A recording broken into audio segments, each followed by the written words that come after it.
Okay, so actually I've now just split that. What we need to do, this piece of the left, as you can see, is slightly curved and it's got a rubber mounting, and you notice those holes down the side there that go all the way through. That's where you use the zip ties to actually zip this to the actual frame. So I'm kind of thinking that what we need to achieve is the following. We need to achieve a position where it doesn't interfere.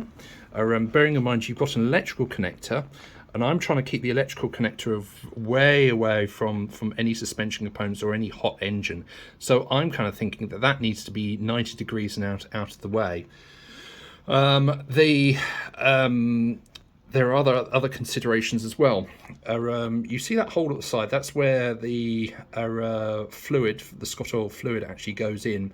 In our particular case, we're going to be also putting in the traveller extension bag as well, and that will need to have an access to another pipe. We need to try and discover where we can put that traveller extension bag. And up here, there are a number of possibilities, even though space is a little limited. You know, it's a bag that is quite flexible, so that could also be a position, and we could run the pipe down the side down here. There are holes.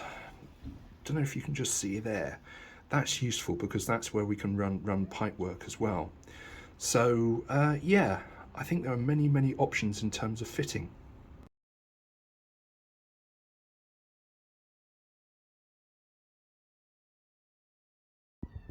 Looking again at the instructions for how we're actually going to mount the electronic display to the handlebars, it's suggesting using a clamp. It doesn't actually go into great details about exactly what clamp you use. However, that looks very that looks about right, and it suggests that you actually go and undo that screw and put the mount in between. Now the good news is that if in between the fact that the additional mounting plate may cause that bolt to be not long enough, they do actually supply you with a replacement, which is quite handy, with a spacer. So that's very good. So we're going to start doing that now. So to remove that bolt, you're going to need a T40 socket and bit, and you're going to need a 10mm spanner at the back there, just to hold on to that bolt at the back, and basically begin to undo that particular bracket. The bracket is on, fantastic. Remove that top bolt with the Torx screw, and also the 10mm completely on that one. Slide it in between the gap. You will need to slightly undo the one at the bottom as well, and then fit the bracket in there. That is now not moving anywhere. Torque them back up. I reckon probably around 5 Newton meters should probably cover it. It doesn't need to be silly tight, because bearing in mind that you've got what feels slightly plasticky just there going on to metal as well, and there's metal bolts, so just be mindful of that. This is also a metal piece. Now Scottoiler do actually give you a sticky tab, which is that white piece of adhesion just there. And what you need to do is probably towards the end, is when you run all the cabling, probably use either the included wipe that they have, or just use some isopropyl alcohol just to clean off the plate before, and let it dry before you go and put that sticky pad on and then mount on the electronic display. Okay, I think we're looking good here, folks.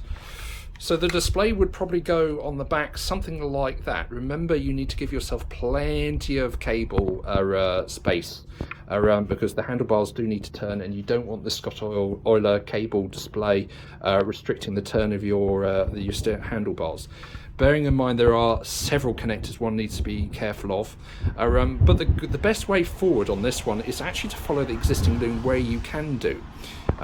So what I've done is I've actually run it underneath the headstock at the side down here where the actual cabling runs, and then I'm going to try and get it to follow wherever possible, as close as possible, the wiring loom as it heads on down the side. I don't know if you can see it. That's where the wiring loom is.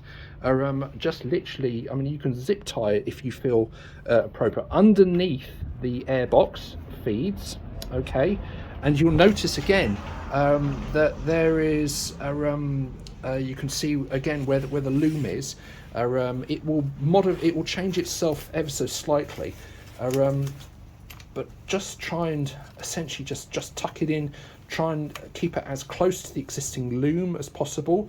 You need to, you need to choose a direction that works essentially for you, but something that kind of keeps all your wires in an appropriate way. Bearing in mind, just try and keep them behind all of the bits of frame, because there is going to be a tank and there are the bits and pieces, and you don't want to snag or cut this particular wire. At the end, or halfway along here, that is the connection that goes into the RMV. And remember, he says, looking for the RMV itself, that there is a connector just here. So that basically goes into there. So you've got actually plenty of room. And I was thinking of actually mounting this, getting the electrical connector and actually up and into the frame, and then actually connecting it at around this particular point around here, and then obviously you've got the battery underneath all of that paperwork just there. So that's the plan.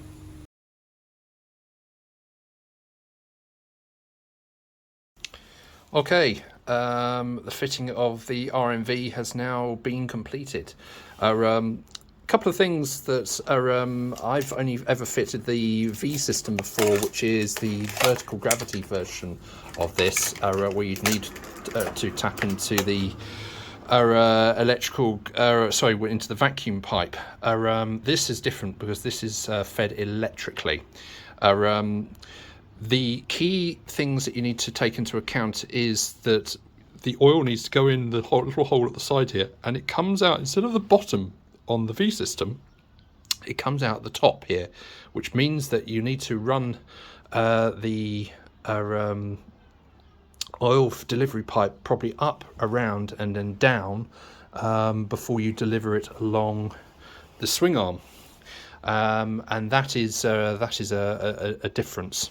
One thing I've noticed, you will need to probably just snip the very top of that, because that is a sealed point at the. If you just put your hose on there, it's just not going to work at all. So you need to just snip off that ever so slightly. Probably, I would say halfway down, until you've got a clear delivery point just there. So the connectors again. So this is coming from the RMV.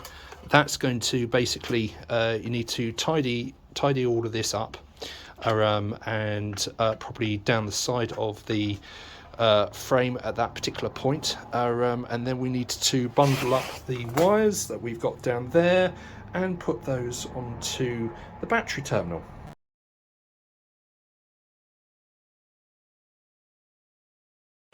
Okay, this is getting serious. Fun and games I'm having is this fuse holder and running this in the various gaps behind the 1290s frame and bodywork. The danger is, and what I originally had in mind was to try and run it underneath there and put all the cable loom in there. However, what happened was I had a crossover just here, and it meant that was a potential rubbing point. Now there is a route underneath all of this, and you can kind of see what I'm trying to do. there's a great big space right next to the battery just there as well. To kind of get into it and to give me a lot more room, I am now resorting to having to taking off the ECU mount, and I'm going to try and run it through that particular space down there. I'm desperately trying not to create kinks in cables and that kind of thing. The space is there, it's just trying to get at it.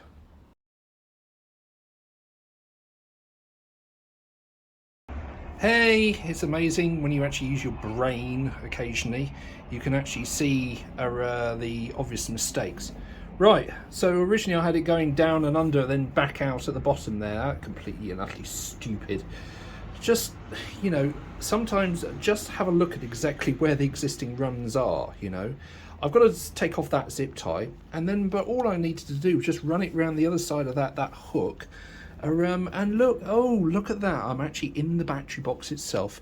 The connector's now down there, and it's nicely snugged away. Amazing. Yay, we're finally there. Fantastic.